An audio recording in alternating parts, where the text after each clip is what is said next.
బాపట్ల జిల్లా ఉద్యానవన శాఖ ఆధ్వర్యంలో మిర్చి పంటలో తెగులు నివారణకు తీసుకోవాల్సిన జాగ్రత్తల గురించి శిక్షణ కార్యక్రమాలు నిర్వహించారు. ఈ కార్యక్రమంలో ఉద్యానవన శాఖ అధికారి రవిప్రకాష్, బాపట్ల కృషి విజ్ఞాన కేంద్రం శాస్త్రవేత్త మురళీధర్ నాయక్ పాల్గొన్నారు.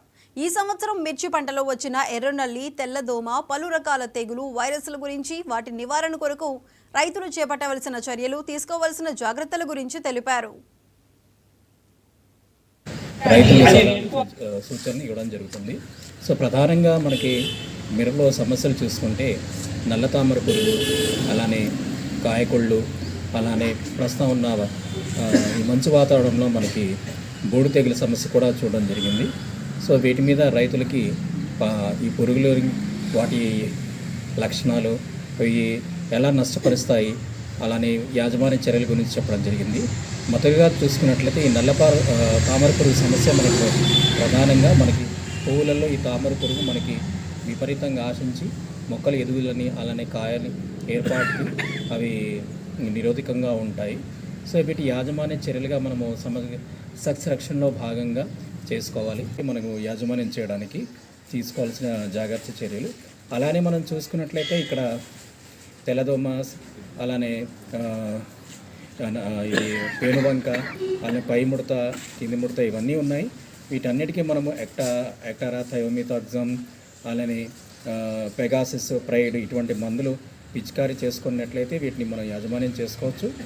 కానీ ఇప్పుడు కోతలు కూడా మనం చూస్తూ ఉన్నాము. సో కోతల్లో కూడా అంటే మనం యాజమాన్య చర్యగా ఈ టిల్ట్ అనే మందు కూడా మనం పిచికారీ చేసుకున్నట్లయితే ఈ కాయకుళ్ళు తెగులను కూడా మనం యాజమాన్యం చేస్తాం. రైతులకు సలహాలు సూచనలు ఇవ్వడం జరుగుతుంది. సో ప్రధానంగా మనకి మిరపలో సమస్యలు చూసుకుంటే నల్ల తామర పురుగు, అలానే కాయకొళ్ళు, అలానే ప్రస్తుతం ఉన్న ఈ యొక్క శాస్త్రవేత్తలు ఏరువాక కేంద్రం నుంచి ఈరోజు, ఎందుకంటే మన శాస్త్రవేత్తలను ఒక వారం రోజుల నుంచి ఈ 3 మండలాల్లో ఈ మిరప పంటలో సమగ్ర సస్యరక్షణ మరియు యాజమాన్య పద్ధతుల మీద రైతులకి శిక్షణ కార్యక్రమాలు ఇవ్వడం జరుగుతుందండి. అంతేకాకుండా ముఖ్యంగా ఇంకా మనం ఉద్యాన శాఖ ద్వారా రైతులకి ఏమేమి పథకాలు అందుబాటులో ఉన్నాయి, రైతులు ఇంకా ఏమేమి చేసుకోవచ్చు, లేదంటే రైతులు FPO లాగా గ్రూపులాగా ఏర్పడితే మన 75% సబ్సిడీలు చాలా వరకు మనకు ఉపయోగించుకోవచ్చు. అంటే కలెక్షన్ సెంటర్స్ కానీ చాలా వరకు ఇంకా యాంత్రీకరణ పథకం కింద కూడా మినీ ట్రాక్టర్లు కానీ, లేకపోతే తైవన్ స్పేర్లు, ట్రాక్టర్ మౌంట్ స్పేర్లు, పవర్ టిల్లర్ల మీద కూడా మనము ఉద్యాన శాఖ ద్వారా మనం సబ్సిడీ 50% మీద రాయితీ అందిస్తున్నాము.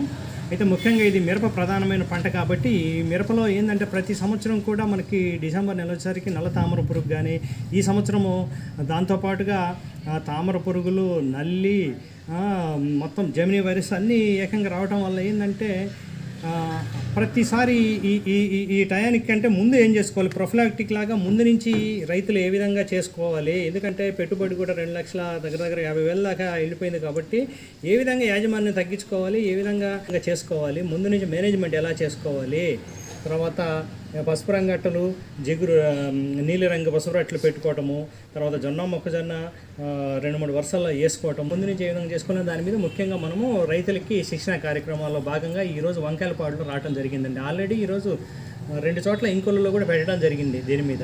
ఈ యొక్క శాస్త్రవేత్తలు ఏరువాక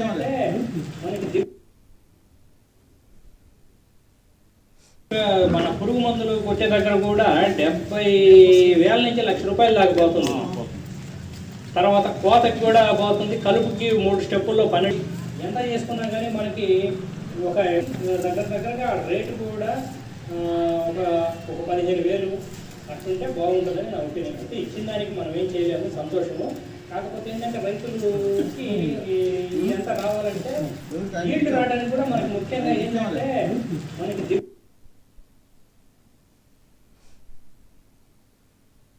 సాంప్రదాయ